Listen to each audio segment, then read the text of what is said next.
Re'eh, a vort from the Parshah. The following vort is from Rabbi Avraham Yitzchak HaKohen Cook of blessed memory, adapted from Shmuos HaRe'iyah. Surprisingly,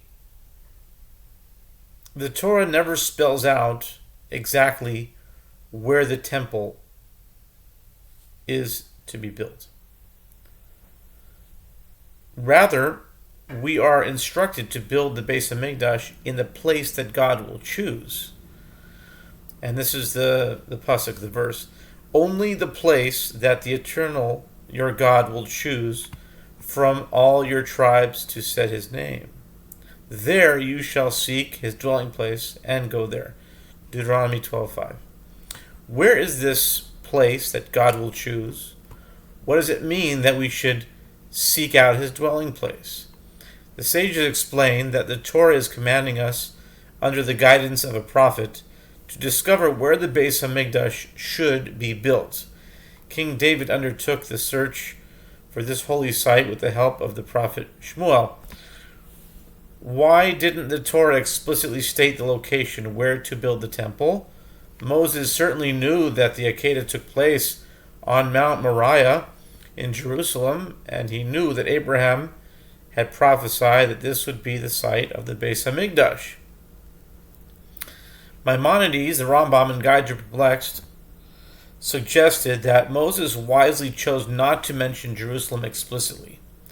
Had he done so, the non-Jewish nations would have realized Jerusalem's paramount importance to the Jewish people and would have fought fiercely to prevent it from falling into Israel's hands. Even worse, knowledge of Jerusalem's significance could have led to infighting among the tribes. Each tribe would want the Beis HaMikdash to be located in its territory.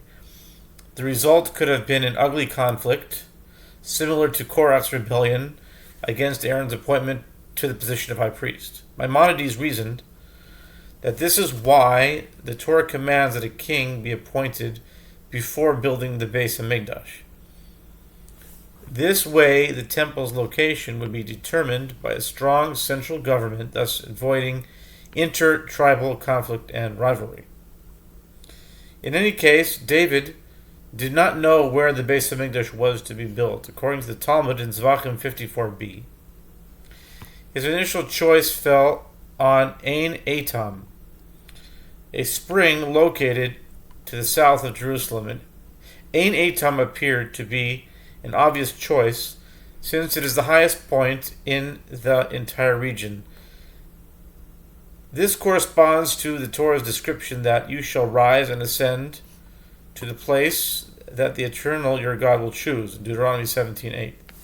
However, David subsequently considered a second verse that alludes to the temple's location.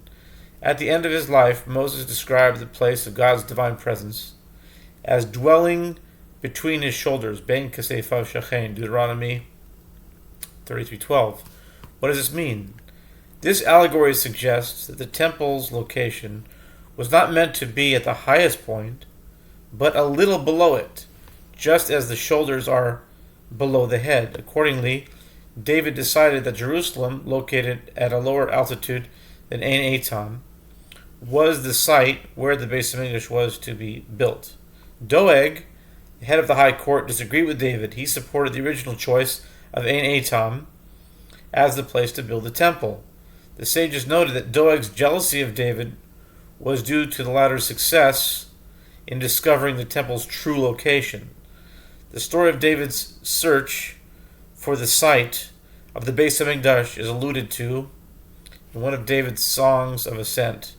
Psalm 132 opens with a plea, "Remember David for all his trouble." Psalm 132:1. Why? What was this trying labor that David felt was a special merit, a significant life achievement for which he wanted to be remembered? The psalm continues by recounting David's relentless efforts to locate the place of the temple. David vowed, "I will not enter the tent of my house, nor will I go up to the bed that was spread for me. I will not give sleep to my eyes, nor rest to my eyelids, until I find God's place, the dwellings of the mighty one of Jacob. Psalm 132, 3-5. What was the crux of the dispute between David and Doeg? Doeg reasoned that the most suitable site for the temple is the highest point in Jerusalem, reflecting his belief that the spiritual greatness of the temple should only be accessible to the select few, those who are able to truly grasp the purest levels of enlightenment, the Kohanim, and the spiritual elite. David, on the other hand, understood that the temple and its holiness need to be the inheritance of the entire people of Israel. The Kohanim are not privy to special knowledge. They are merely agents of influence and uplift the people with the temple's holiness. The entire nation of Israel is described as a kingdom of priests, Exodus 19:6. Even though Ein Eitam was never sanctified, it still retained a special connection to the Beis Hamikdash, as its springs supplied water for the Beis Hamikdash.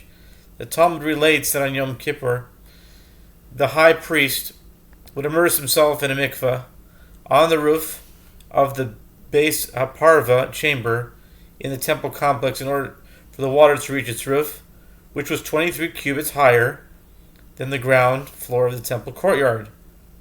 Water was diverted from the Ein Eitam springs, which also were located at this altitude. Rav Kook explained that there exists a special connection between Ein Eitam and the high priest's purification of Yom Kippur, while the Beis Hamikdash itself needs to be accessible to all. The purification of the high priest must emanate from the highest possible source. Yom Kippur's unique purity and power of atonement originate in the loftiest realms corresponding to the elevated springs of Ein Eitam. Have a great Shabbos.